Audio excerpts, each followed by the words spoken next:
Emmanuel. আজকের বাক্য আদিপুস্তক ২৬ অধ্যায় ১ থেকে ১৬ পদ। শিরোনাম: ঈশ্বরের প্রতিশ্রুতি ও মানুষের দুর্বলতা। আদিপুস্তক ২৬ অধ্যায়ে আমরা দেখি দুর্ভিক্ষের সময়ে ইসহাকের জীবন। তার পিতা আব্রাহামের মতো তিনিও একটি কঠিন সময়ের সম্মুখীন হন। দুর্ভিক্ষ মানে অনিশ্চয়তা, ভয় এবং ভবিষ্যৎ নিয়ে দুশ্চিন্তা। চলুন পাঠ্যাংশ থেকে কিছু বিষয় লক্ষ্য করি। ঈশ্বরের নির্দেশ ২ থেকে ৫ পদ।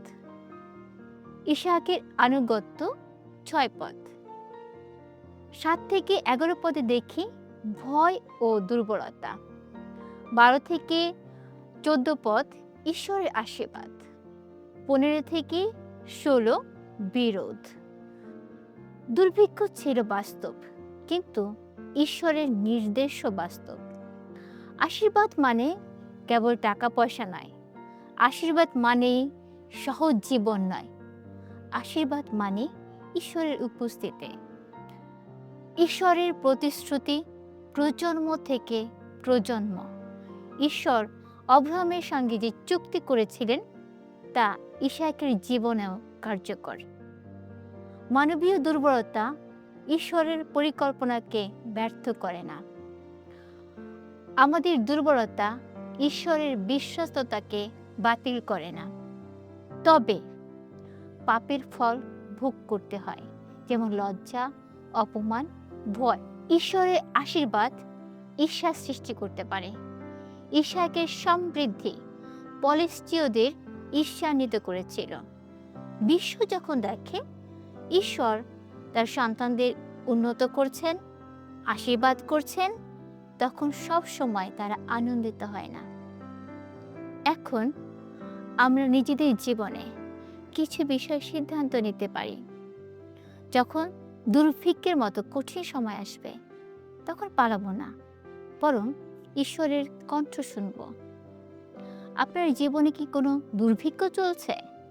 যেমন আর্থিক সংকট, পারিবারিক সমস্যা, পরিচর্যায় ফলহীনতা। প্রশ্ন: আপনি কি ঈশ্বরের কণ্ঠস্বর শুনছেন, নাকি মানবীয় নিরাপত্তা খুঁজছেন? প্রজন্মগত বিশ্বাস গড়ে তুলুন। আব্রাহামের আনুগত্য ইসহাকের জীবনে প্রভাব ফেলেছিল। আমাদের বিশ্বাস কি আমাদের সন্তানদের জন্য আশীর্বাদ হয়ে উঠছে? ভয়ের মুহূর্তে সতর্ক থাকুন। ইসহাকের বড় ব্যর্থতা ছিল ভয়। ভয় আমাদের ভুল সিদ্ধান্তে নিয়ে যায়। ভয়ের মুহূর্তেই বিশ্বাসের পরীক্ষা। সত্য গোপন করলে ঈশ্বরের গৌরব নষ্ট হয়। আশীর্বাদে নম্র থাকুন। ঈশ্বর যদি সমৃদ্ধ করেন, যেমন পরিচর্যার ফল, আর্থিক উন্নতি, নেতৃত্বে প্রভাব, তাহলে মনে রাখুন এটি ঈশ্বরের দান। ইসহাকের মতো আশীর্বাদ প্রাপ্ত হলে বিরোধ আসতে পারে, কিন্তু ঈশ্বরের আশীর্বাদ কেউ বন্ধ রাখতে পারে না। দুর্ভিক্ষ বাস্তব, ঈশ্বর প্রতিশ্রুতি নিশ্চিত। মানবীয় দুর্বলতা সম্ভব, কিন্তু ঈশ্বরের আশীর্বাদ অপ্রতিরোধ্য।